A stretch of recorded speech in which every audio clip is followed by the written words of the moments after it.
دیکھیں جیسا کہ یہ کہا جا رہا تھا کہ الیکشن کمیشن اپنا کام نہیں کر رہا ہے، ایک ہی کام ہے اس کا کہ الیکشن کرانا، وہ یہ نہیں کر رہا۔ اب یہ جو لسٹیں آویزاں ہو گئی ہیں یہاں پر، اس کو آپ دیکھ سکتے ہیں، یہ لسٹیں لگ گئی ہیں، اس نے الیکشن کمیشن نے اپنا تمام کام کر دیا ہے۔ الیکشن کمیشن اپنا کام اپنے طریقے سے کر رہا ہے جس طرح اسے کرنا چاہیے۔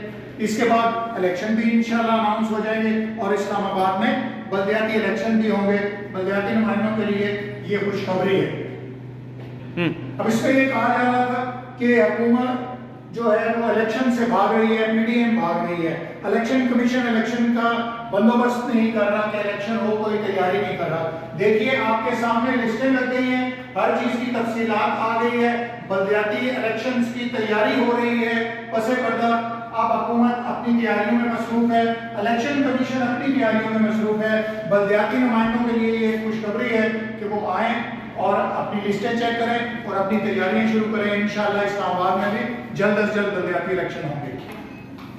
یہ جو یونین کونسلز ہیں جی، یہ پہلے 101 سے 125 ہو گئی ہیں، اب یونین کونسلز کی تعداد بڑھا دی گئی ہے، اس لیے بلدیاتی نمائندوں کے لیے یہ ضروری ہے کہ وہ یہاں آ کر دیکھیں کہ ان کی کون سی وارڈ کس طرف چلی گئی ہے، کون سی ابھی ان کی یونین کونسل یا ان کا حلقہ 7 والا شفٹ ہو گیا یا نہیں۔